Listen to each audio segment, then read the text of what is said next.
بسم اللہ الرحمن الرحیم 27 فروری 2025 اور آج جمعرات ہے۔ میں اس وقت کراچی میں ہوں۔ مرکزی رؤیت ہلال کمیٹی کے جو چیئرمین ہیں انتہائی قابل احترام، ان کا نیوز چینلز پہ بیان آ رہا ہے کہ کوشش ہوگی کہ پورے ملک میں ایک ہی دن عید ہو۔ یہ بڑا عجیب سا مضحکہ خیز سا بیان ہے، اس لیے میں نے سوچا کہ میں اس پہ ری ایکشن ضرور ریکارڈ کرواؤں۔ کوشش کا مطلب سمجھ سے بالا تر ہے، اس لیے کہ چاند دیکھ کے ہمیں روزہ رکھنے کا حکم ہے، چاند نہ ہو تو روزہ نہیں رکھیں گے۔ اس میں کوشش کا کیا مطلب ہوا کہ کوشش کا مطلب سمجھ سے بالا تر ہے۔ ہلال کمیٹی کے چند سالوں سے فیصلے ایسے ہیں جو بہت زیادہ تشویش کا ذریعہ بن رہے ہیں۔ اتحاد امت کے لیے ہمیں شریعت کو چھوڑنے کی اجازت نہیں ہے۔ یہ اس لیے میں عرض کر رہا ہوں کہ ماہرین فلکیات سے جو میں نے رابطہ کیا، وہ یہ کہتے ہیں کہ ہفتے کے دن پاکستان میں یکم رمضان ہونے کا، یعنی جمعے کی رات کو چاند نظر آنے کا کوئی امکان نہیں ہے فلکیات کی روح سے۔ جب امکان ہی نہیں ہے تو آپ کوشش کر کے کیسے آپ اس کو زبردستی ثابت کرنے کی کوشش کریں گے؟ ہم تو بہرحال اسی کے پابند ہیں کہ جو بھی حکومت کا فیصلہ ہوگا مانا جائے گا۔ نبی صلی اللہ علیہ وسلم نے فرمایا صوم یوم یصوم الناس، کہ جس دن لوگ روزہ رکھیں تو اس دن رکھ لینا چاہیے روزہ۔ لیکن ہلال کمیٹی کی بہرحال ایک ذمہ داری ہے کہ وہ اپنی شرعی ذمہ داریوں کو پورا کرے۔ تو یہ جو عجیب سا بیان آیا ہے کہ ہم کوشش کریں گے کہ چاند جو ہے پورے ملک میں ایک ہی دن رمضان کا روزہ ہو اور ایک ہی دن عید ہو، یہ کوشش کا لفظ مضحکہ خیز سا لفظ ہے۔ آپ کوشش نہ کریں، اگر آپ کو چاند نظر آ جائے، شرعی گواہوں سے ثابت ہو جائے، تو آپ رمضان کا اعلان کریں۔ کوشش کی آپ نہ عید کی کوشش کریں، نہ آپ رمضان کو پہلے لانے کی کوشش کریں۔ اور اگر آپ نے اتحاد امت پہ چلانا ہے پوری دنیا کو، پھر چاند دیکھنے کے تکلف کی ضرورت ہی نہیں ہے۔ پھر آپ سعودی عرب سے فیصلہ کریں، جیسے دبئی اور UAE وغیرہ میں چاند نہیں دیکھا جاتا، وہاں کوئی ہلال کمیٹی نہیں ہے۔ وہ کہتے ہیں پوری دنیا میں، یعنی ہم مکہ مدینہ کے ساتھ چلیں گے، تو پھر ہلال کمیٹی ہی کو ختم کر دیا جائے کہ بھائی سعودی عرب میں جس دن چاند ہوگا تو ہم بھی اسی دن چاند کا فیصلہ کریں گے۔ تو اگر پاکستان کے حساب سے آپ نے چل رہا ہے جو شریعت کے زیادہ قریب ہے، کیونکہ نبی صلی اللہ علیہ وسلم نے چاند دیکھ کے روزہ رکھنے کا ہمیں حکم دیا اور چاند دیکھ ہی کے افطار کرنے کا ہمیں حکم دیا، تو پھر چاند دیکھنے کا پراپر اہتمام ہونا چاہیے۔ پہلے بھی بہت دفعہ ایسا ہو چکا ہے کہ فلکیات کی روح سے چاند کا کوئی امکان ہی نہیں ہوتا تھا اور عید کا اعلان ہو جاتا تھا۔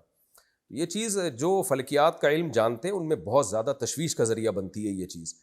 تو میں نے مناسب سمجھا کہ میں اس پہ ایک ری ایکشن ریکارڈ کرواؤں کہ ایسا بیان نہیں دینا چاہیے جو لوگوں میں تشویش اور کھلبلی کا ذریعہ بن جائے۔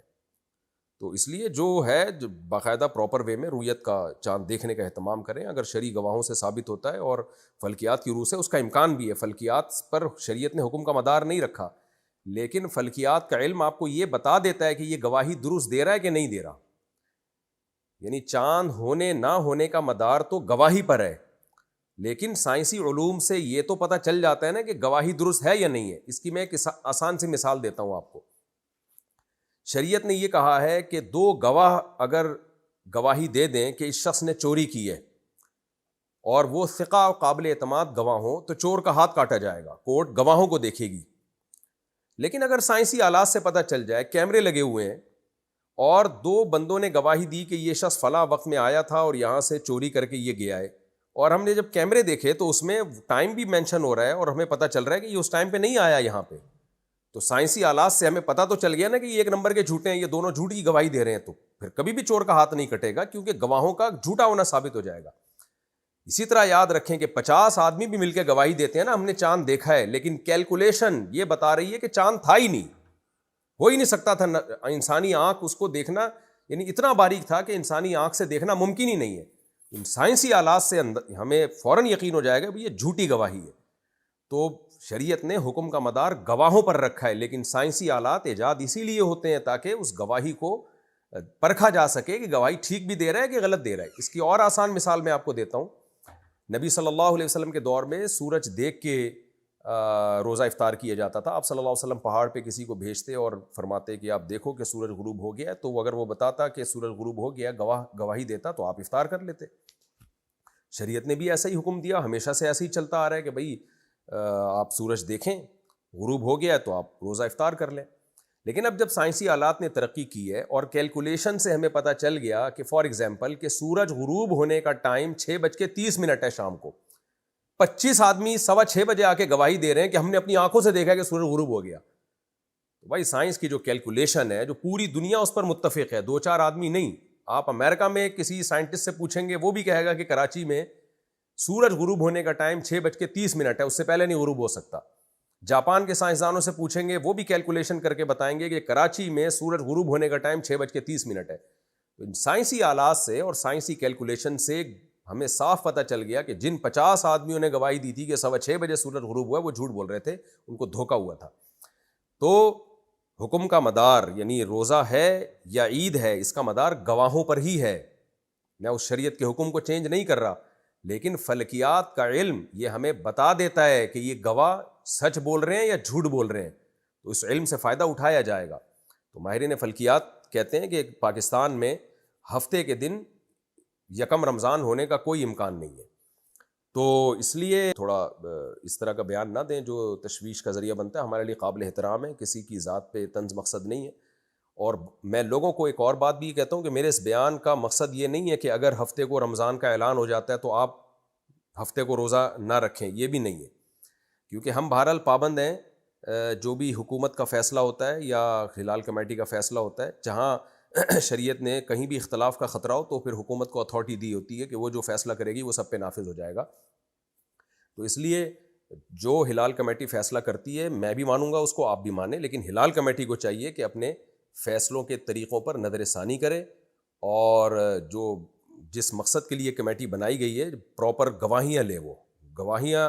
اور پھر فلکیات کے ماہرین بھی آپ کی جو ہلال کمیٹی میں موجود ہیں ان سے بھی مشورے لے کے کہ بھئی یہ گواہی کا درست ہونا بنتا بھی ہے کہ نہیں بنتا.